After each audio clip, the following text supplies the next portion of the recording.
At 89 years old, Apollo astronaut Charles Duke is finally breaking his silence about what he witnessed on the moon, and it's not the story you've been told. Duke's place in history is unlike anyone else's. He's the voice who guided Neil Armstrong to that first step from mission control and, later, the youngest human to leave footprints on the lunar surface. After decades of watching Apollo 16 fade into the shadows of more famous missions, Duke is ready to share the unfiltered truth. But the question is, what exactly has NASA overlooked for more than 50 years? The funny thing about Charles Duke is that before he ever set foot on the moon, the world already knew his voice. Millions of people watching the Apollo 11 broadcast heard him speak from mission control in Houston with his thick southern drawl, steady but full of emotion. When Armstrong announced, "The Eagle has landed," it was Duke who replied, "Roger, tranquility, we copy you on the ground. You got a bunch of guys about to turn blue. We're breathing again." That single line made him part of history before his boots ever touched lunar dust. And yet, Duke wasn't the one getting the ticker tape parade. He wasn't the man planting a flag. He was the invisible astronaut, the voice in the background guiding giants while quietly waiting for his own chance. That dual role shaped him in ways few people appreciate today. Think about it. When you're Capcom, you are the lifeline between Earth and space.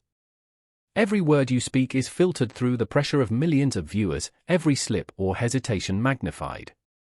And for Apollo 11, there was zero room for error. Duke carried that weight in his voice, and when Armstrong and Aldrin touched down safely, he shared in their triumph, not as a passenger but as a guardian. But that role came with a strange psychological twist. Imagine being the calm guide who talks humanity through its greatest leap while knowing you're still stuck on the ground. You live the mission in your bones, but from the wrong side of the glass. Duke later admitted that the tension of those moments never left him. He wasn't just a voice.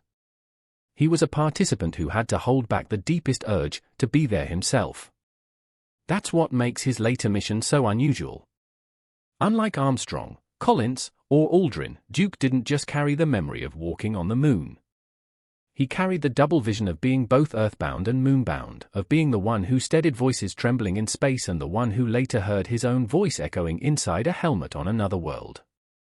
And here's the part that gets overlooked. No other living astronaut has quite this perspective. Duke is the only man who was both the emotional anchor of Apollo 11 and the explorer of Apollo 16. His words from Houston were replayed worldwide, his southern drawl recognized across continents, yet he remained a name few could place to a face. Invisible, until he wasn't. In recent interviews, Duke has opened up about what that duality really meant. He said guiding Armstrong and Aldrin felt like being a father watching his kids take their first steps. When he finally got to walk on the moon himself, he couldn't help but compare the experience, seeing firsthand what he once only imagined from mission data and grainy video feeds. That contrast gave him an insight nobody else could claim. For decades, he kept most of these reflections quiet, overshadowed by the bigger names and louder stories. But now, in his late 80s, Duke is finally breaking the silence. And it matters, because his story isn't about aliens or lost civilizations. It's about how being both the invisible witness and the hands-on explorer makes him the ultimate lunar guide. So, when he tells us today that we missed something about the moon, it isn't just another astronaut reminiscing. It's a man with two vantage points, finally stitching them together. But here's the cliffhanger. When Duke finally reached the lunar surface, what he saw wasn't what he had prepared for in all those long hours in Houston. It didn't match the simulations, the data, or even the stories Armstrong and Aldrin had brought back. His experience challenged everything he thought he knew about our celestial neighbor. And the question we have to ask is, what exactly did Charles Duke see on the moon that made him speak out now, before time runs out? When Charles Duke finally stepped out of the lunar module on Apollo 16, he expected to see the moon exactly the way he had trained for: gray dust, jagged rocks, and endless emptiness. But what hit him first wasn't the surface. It was the sky, or rather, the absence of it. Imagine standing outside at night, looking up at the stars. Now strip the stars away, strip the faint glow, strip even the suggestion of atmosphere. Above Duke's helmet wasn't just darkness. It was a black so absolute it felt like falling into nothing. He called it an incredible contrast, the deepest black sky against the almost blinding brightness of the lunar surface. Photographs never captured it, he said, because no camera could balance that range. To the human eye, the difference was staggering. That revelation stuck with him for decades. On Earth, your vision adjusts between shadows and sunlight. But on the Moon, the sharp divide never faded. Every boulder looked crisp as if etched with a knife, every shadow cut like an ink line on paper. Duke later admitted that people looking at the Apollo photos assumed that's the full picture. In truth, the cameras flattened what was overwhelming in person. What he saw was a reality no photograph could honor. And here's the twist that still surprises people: they couldn't even see Earth. The most iconic image we think of, the blue marble hanging over a barren horizon, wasn't visible at all from where Apollo 16 landed. The Earth was directly overhead, positioned out of sight. Duke explained that if he tried to look up, all he saw was the inside of his helmet. The suit design blocked the very view most of us imagine as the highlight of being there. Think about that. Humanity assumes every moonwalker spent hours staring at Earthrise, overwhelmed by the beauty of home hanging in the void. In reality, Apollo 16's crew couldn't see it without craning awkwardly backward, which was impossible in the stiff suits. Duke said it bluntly: looking straight up, you were looking at the opaque side of your helmet.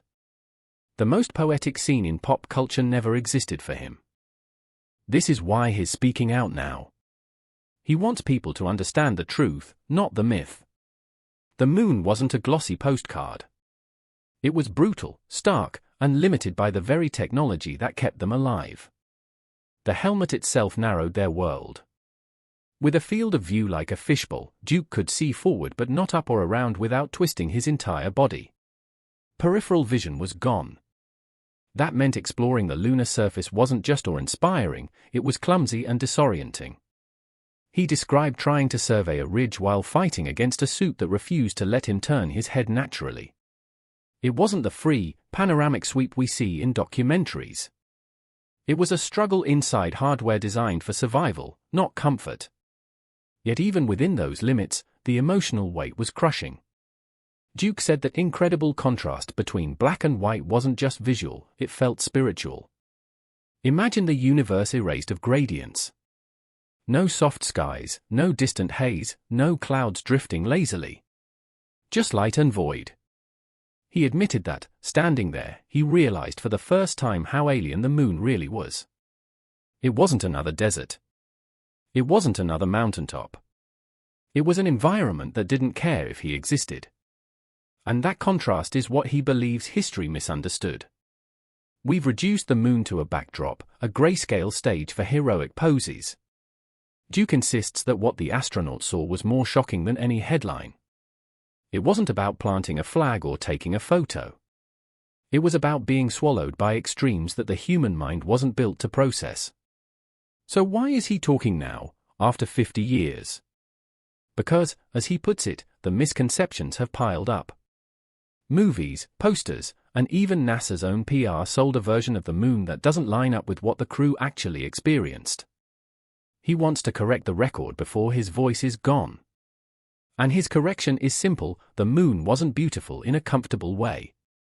It was beautiful in a terrifying way. That raises a question for us. If even the most iconic images left out the raw truth, then how much of our collective memory of Apollo is built on curated illusion? Duke's memories don't just add color. They strip away the filter. And yet, Duke says the visuals were only half the story. The part he's most passionate about today isn't the sky or the shadows. It's what they actually achieved on the ground, the science that history barely remembers. So, here's the real question: what discoveries from Apollo 16 have been buried under the glamour of footprints and photographs, and why does Duke believe they matter more than the images we celebrate? While the world still obsesses over Apollo 11, the first step, the flag, the grainy broadcast, Charles Duke never forgets that Apollo 16 quietly pulled off achievements that changed lunar science forever. The problem? Almost nobody remembers them. And this eats at him. Because what he and John Young did wasn't just following Armstrong's footsteps. they built something new, something history almost buried. Take this: Apollo 16 set up the very first telescope on the Moon. Not in orbit, not on Earth, literally planted on lunar soil. A far-ultraviolet telescope designed to capture light blocked by Earth's atmosphere. For the first time, humanity looked at the stars from a platform with no air, no distortion. Duke later called it a window into the universe that no observatory on Earth could match. A milestone most textbooks barely mention. And the mission wasn't short. Duke and Young spent 71 hours on the surface, nearly 3 full days, longer than many other Apollo crews. They weren't sightseeing. They were working. Driving the lunar rover across 16 miles of rugged terrain, hammering rocks, drilling cores, and hauling back material. By the time they left, they had collected 209 pounds of samples, some of the most geologically diverse ever retrieved. Even today, labs are still analyzing pieces Duke carried home. What makes this even more impressive is the instruments they hauled along. Apollo 16 carried X-ray and gamma-ray spectrometers to map the Moon's chemical composition.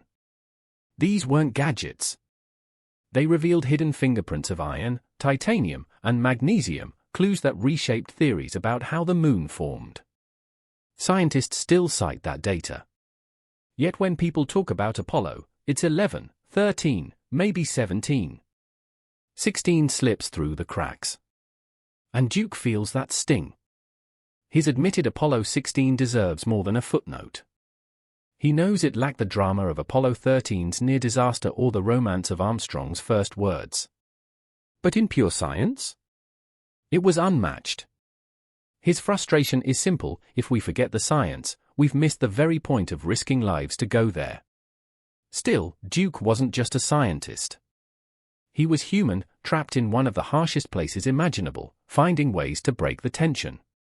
Enter the Lunar Olympics. During downtime, Duke and Young tried hopping like high jumpers. Duke managed a leap that sent him flying higher than expected, and when he landed, he fell backward.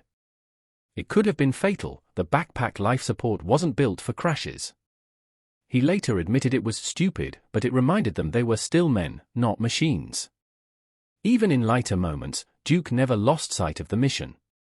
Every rock bag, every mile across the Descartes Highlands added to knowledge still reshaping planetary science. And yet, documentaries recycle Armstrong's footprint, Aldrin's salute, Lovell's radio calls. Apollo 16, one of the richest in discovery, barely rates a mention. That's why Duke has become more vocal. He's spoken out, given talks, and pushed museums to showcase Apollo 16's contributions. He knows time is short. He wants future generations to understand Apollo wasn't just flags and politics, it was unlocking secrets hidden in dust and stone. And here's the kicker: some of Apollo 16's data is still being reanalyzed today, half a century later. In a sense, his mission is still alive. This leads to the tension defining his final years. Duke doesn't just want to celebrate Apollo 16. He wants to defend it. Because if Apollo 16's triumphs can be overshadowed, what happens when people start claiming the whole thing never happened at all?